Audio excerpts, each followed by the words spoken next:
Everybody, to the final panel session of the day.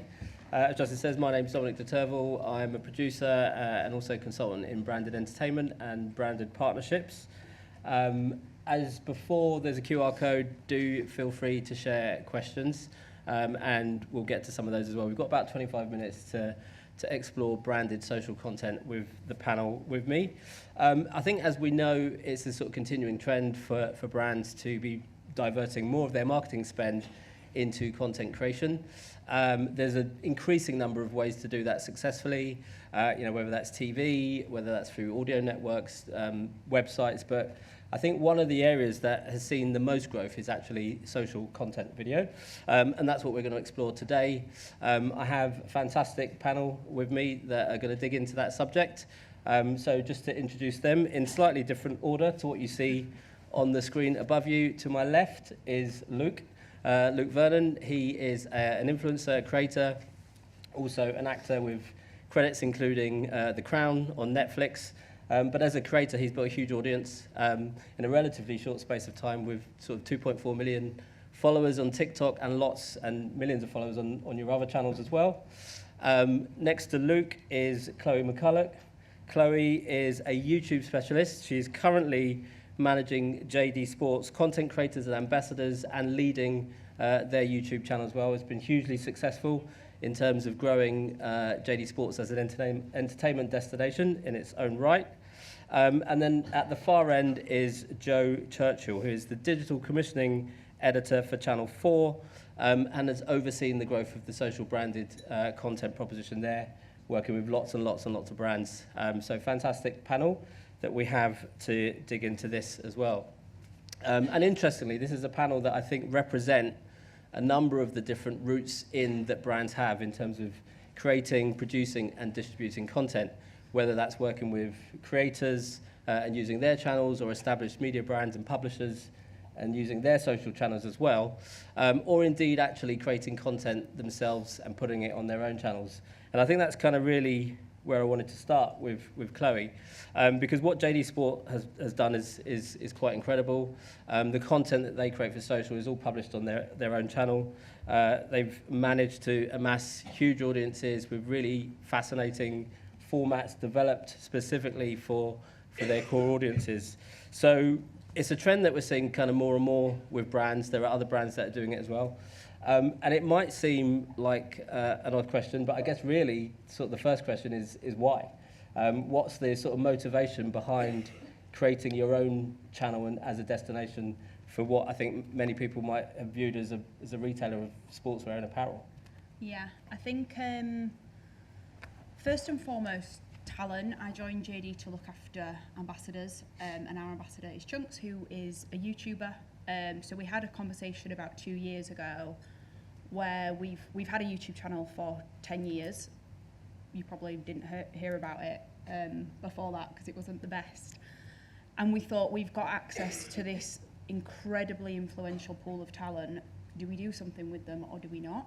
And if we do something with them, do we pair that with a YouTube channel and a YouTube strategy and just go for it and see what happens? And so we obviously decided to follow the talent and follow YouTubers.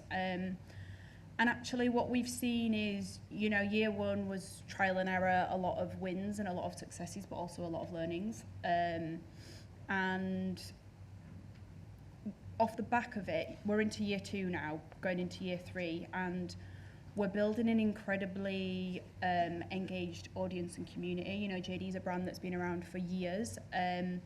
And in terms of its messaging and connection with the audience, it hasn't always been the strongest or had the best rep. And what we're seeing is an audience that now speaks back to us and they're engaging with the brand in a positive way. And so for me, it's all about community, but then tapping into talent. And then how do you use YouTube to increase engagement on social and storytell? And so for me, it's community at the core. Great. And is that kind of what you track, is like how people are engaging with the content and what that does for brand sentiment? Yeah, in terms of stats, there's loads of different stuff. Victor was saying about AVD and actual channel stats in terms of growth and taking learnings and what series do you drop and what do you continue and how do you optimize further for to carry on. But in terms of how we measure, yeah, it's a lot about how engaged our community are, and we're also seeing a lot of increased performance from YouTube content and cut downs and access to the talent on social channels as well. And so we're tracking performance and increasing performance on YouTube and on social. Great. And Joe, I guess you're working with brands who aren't using their own social channels, who are tapping into Channel 4's social channels. What's the kind of difference in consideration for why you think brands come and work with Channel 4 rather than using, building their own sort of platform on YouTube or others? Yeah, I mean, so I would say, most of our kind of brand partnerships come through the pre-existing relationships Channel 4 has with media agencies. So a lot of those brands, they're already in the mindset of traditional kind of linear advertising, and Channel 4 is quite a good way for them to kind of, if they are slightly more nervous brands when it comes to social, to kind of dip their toe into that water in a safe way that, they know that they've got a kind of trusted broadcaster and trusted kind of platform to do that with. We do get, some brands that come to us that want to do it themselves. That's their ultimate goal. Yeah. And so coming to do it with us is their way of, initially kind of finding out how that works. Sometimes they go away and do it themselves well. Sometimes they then come back to us after not doing it so well themselves. But I guess that kind of brand safety that we offer, and obviously Channel 4 has a kind of very big audience on social that's ready-made. So for any brand who wants to talk to a social audience, it's a shortcut to getting there by leveraging our audience and the storytelling capabilities of Channel 4 and all of the production companies that we work with. So it's kind of, it's a way of kind of being able to hold their hand and take them to this place in a way that is safe and accessible and is going to deliver what they need in a really kind of super engaged way. So, the end product is kind of quite similar to what you guys are doing at JD, but I would say ours is probably a lot broader in the types of content that we make. So whilst we've got 4.0 and we do branded entertainment on there, which is reaching much more that kind of digital native youth culture audience, most of our stuff takes place on the kind of Channel 4 master brand channels. So it's branded content. Some of it is young skewing, some of it is older skewing, some of it is incredibly broad. If we were working with, say, a kind of John Lewis, who sponsor Homes on 4, and we were doing something in social, then it would be much more about reaching that kind of heartland Channel 4 audience, but in a social way on a social platform. Yeah, so you don't see it as competitive, really, brands doing that. It's kind of, I guess it's a complement as part of the overall ecosystem, more brands investing in that, in content. Yeah, I mean, we do talk about brands doing it themselves being like one of our biggest competitors in this space. But I think if you step back and look at it from a macro perspective, ultimately what we all want is brands to be spending more money on storytelling and content in social rather than spending it on big, expensive ad campaigns. So I think the rising tide kind of lifts all boats, and if brands see that they can do it themselves and that makes them want to work with us initially, or if brands, see that other brands are doing it themselves and then, they take that on, I think it means the whole sector then, grows for all of us, which can only be a good thing. Great. And Luke, from your perspective, obviously you're a brand in yourself as well. And brand, thank you. And people come to you mainly to use you as a talent, but also your channel. How does it differ in terms of how you work with brands compared to those that are sort of creating content for YouTube or working with other media partners? I think it's all the same. I've also worked with JD and Channel 4 as a presenter, by the way, so if there's anybody in here that needs a presenter, I'm your guy. Yeah, I just think that when it like the question you just asked there about why people don't want to create their own brands, sometimes it's because we have the platforms, like their own content. So we have the platforms, so they're like, they approach us in order to get their product pushed out to the millions or the hundreds of thousands that we have. And I think like when you're working with the brands, they want your style of it. So how can I bring to life? Yeah, me and my management, who are also on your neck today, guys. Big plug there, Connect Management. Me and my management we've worked with over hundreds of brands, like just me and myself. So it's about how do we adapt to make it work for my style, but also for them as well. So And I think some people can do it, some people can't. And I just think you just got to.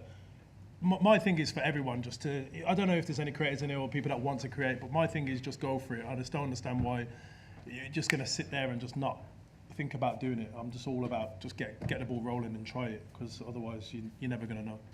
And what's your sort of relationship like with the brands that you work with?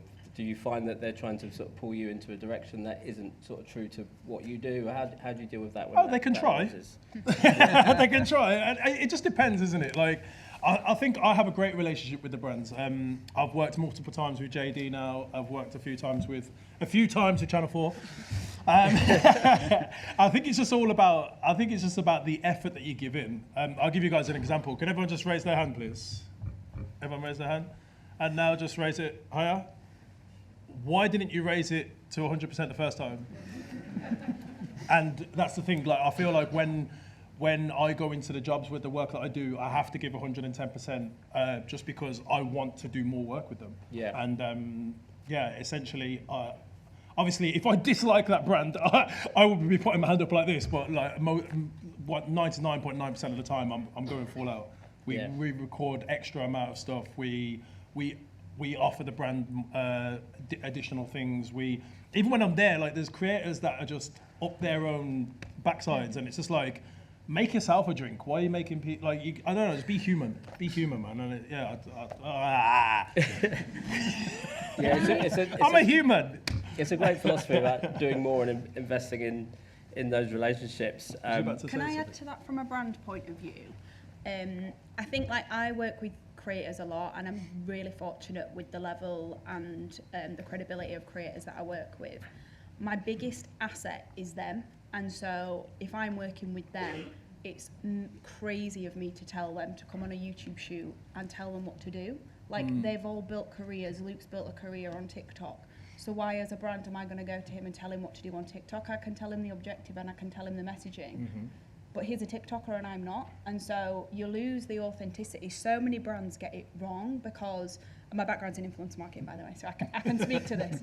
But so many brands get it wrong because they're telling creators what to do and how to be and what to say, and it's inauthentic. And so you get the best out of a creator when they come onto your set and you just let them be themselves and you let them input. We had a shoot on Tuesday and Nico from the Beta Squad was changing stuff as we go and tweaking the concepts, and it's a pain in the arse. It's a pain in the arse for production and whatever, but actually it makes my content so much better. The Beta Squad are all more engaged with the channel, they're more engaged with the content because I've let them be YouTubers, and therefore my platform's stronger because of that. Yeah, and so the question to you, Luke, then is, you find when you have kind of more freedom around the ideas that the content performs better? Oh, beautiful! Yeah, when we got freedom, we could be ourselves, so we're not thinking about the brief and about the bullet points and the do's and don'ts. It's just like, you just go, when we it was funny when we was with JD and we was at, I think it was Longitude Festival in Ireland, and the guy who was filming me was just like, I was like, so what have we got to do? And he was like, I was hoping you was going to tell me. And I was like, okay, great. What we're going to do is we're going to run over here and we're going to queue loads of people up and we're going to get them to run past the camera, and I'm going to be standing there and I'm going to do the introduction to the whole video, and we just made that happen. And it just, and then I was like, yeah, now we're going to go and do like a crazy mosh pit in the middle of all this thing, and I was ended up getting people doing backflips and like was doing like crazy moshes, and I'm in there with my mic like, and yeah, it just looked great for the content. So when we've got the freedom to just be ourselves and not have like, obviously I know there's always going to be certain bullet points that we have to hit or certain pieces of script, but as the brands, like, I implore you to just do the minimal, because we are the creators. We've created our channels. We know what works, and sometimes just a subtle thing will make it blow up. There's so many.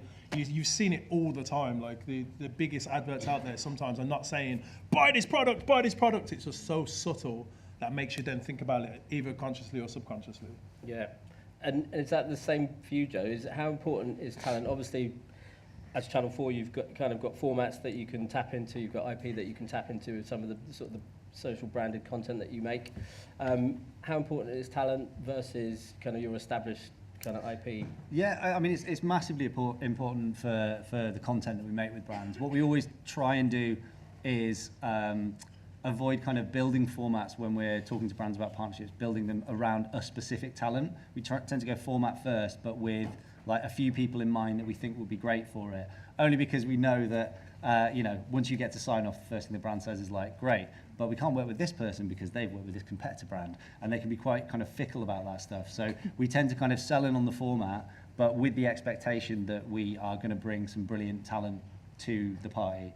And, brands come to Channel 4 because they know we have great relationships with talent.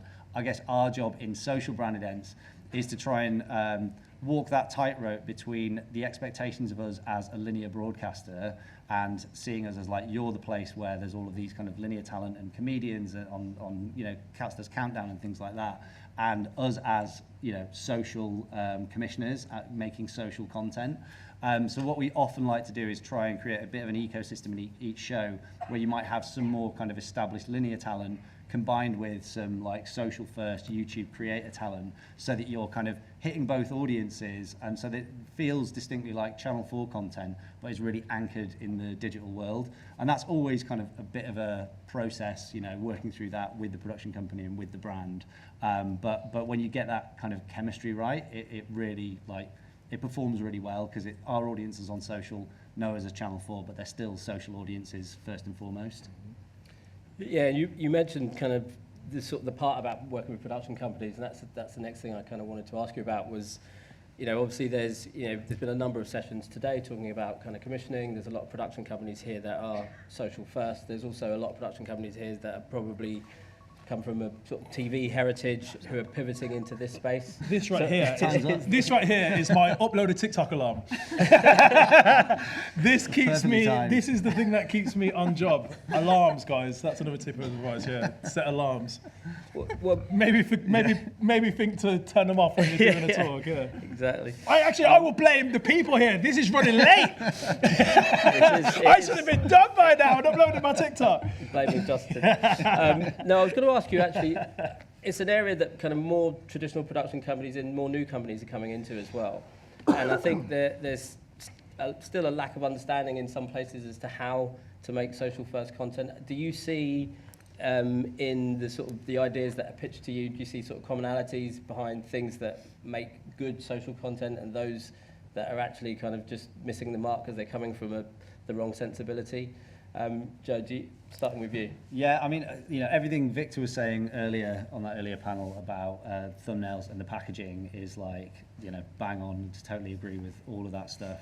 Actually, so our head of department, Sasha, who's out there somewhere, was talking recently about how the content starts like 10 seconds before you even click on it and start watching it.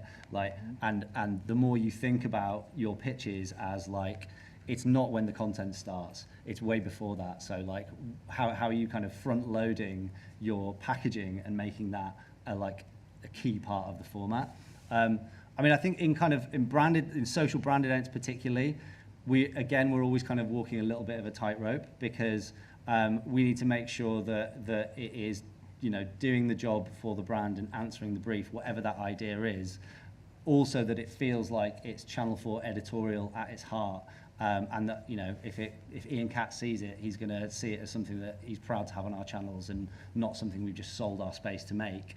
And then it also has to make sure that it is social first content, that it's got all of that packaging, that hook that's going to grab an audience, that's going to pull them right through to the end of the video. So that's our kind of Venn diagram, and we try and operate in the sweet spot of that. And I would say more and more it's really encouraging to see that linear indies are moving into this space like in a really kind of hungry way and really excited to learn about it. And equally, the kind of digital native indies who haven't maybe worked with a broadcaster before are really keen to learn about all of that side of things. So it feels like there's a really kind of vibrant indie culture that's being created there, which is really fun. It's how you get the best ideas. Yeah. And Chloe, I wanted to ask you, are there things that people get wrong when they approach you? In my experience, often producers sometimes think that brands have got loads of money and they come in with like huge budgets. We saw a sort of fantastic sort of session earlier today, or you might have been here for that, about budgets and making them bang. Is that something that you experience, people coming in with like really expensive ideas thinking that you're JD, you've got loads of money? And what advice would you give to people about how they approach you with ideas? God, I could talk for hours about this. Honestly, some of you production companies are wild, like wild. The people see a big logo and they just slap loads of zeros on the end. And honestly, if you send me a budget that's crazy, 6-7 figures, I'm not even replying because it's ridiculous. Like, we're a big brand, we're a global brand, and we've got budget to spend, but also I run YouTube a bit like it's my own business, whether that's weird or not, you decide, but it's still realistic. At the end of the day, it's a 15 to 30 minute long piece of film, and how much is that worth? Do you know what I mean? And so I'm experienced enough to know what things should cost. So if you send me a budget that's triple, just don't bother sending it. It's crazy. Don't speak to me. Yeah. I'm from Bradford. We like things cheap around here. But look, there are some amazing production agencies. I think the thing for me is understanding our content, understanding I'm creator first. So some production agencies don't like that, and that's just how it is. I was saying to Joe earlier, some people come to me and they're so corporate that I don't even understand what they're saying. So, like, again, read the room and get the brand, get the job done. Like, I'm a one-man team. I work super efficiently. So, for me, it's more about being able to deliver quality and vibes, relationship. We want to go on set and have a good time. Mm-hmm. I don't want to work with you if you're a pain in the arse. Yeah. Facts. Of course. And Luke, I wanted to ask you, are you finding brands looking to work with you in a more kind of integrated fashion in terms of potentially developing products with you or developing ideas where you come up with the creative? Are you finding that there is more than just using you as talent and a platform, that they're actually looking to collaborate with you more effectively? Yeah, we've had a few calls recently where they're basically the brands are saying they don't know what they want, so we're telling them what they can have, and that makes life a lot easier. As I said earlier, when it's just slight and it becomes my own idea, it's just so much easier to work. Like, we will turn down work if you're sending like a full-on script of what I've got to say and stuff like that. Especially if it's going on my page. Like, if it's going on your page, that's obviously better, or it's going to be a lot more easier to say, okay, cool. But if it's going on my page, that's potentially going to disrupt the views that I'm getting, the comments that I'm getting, the likes that I'm getting, because ultimately it's still my business, isn't it? Yeah. And if it's too many ads that are not authentic to what I'm doing, like, the audience are not stupid. They're going to feel like, oh, you're selling out, or oh, you've changed now. You're all about like the money and stuff like that. So you still have to be true to who you are and just be like, no, that's not happening. And one of the funniest things is, I'm not going to say the brand, but we had, it was all great. I've worked with them a few times now. But we had a brand where they've sent me their brief, I've sent them my concept, and they've said no. We've then done 5 different scripts. And I was telling them the first one would be perfect. I was like, trust me, the way that I explained it, everything, they just didn't understand. So the 5th one, they accepted. I was like, cool.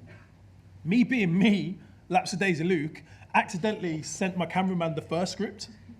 We filmed the whole thing, edited it, put it out.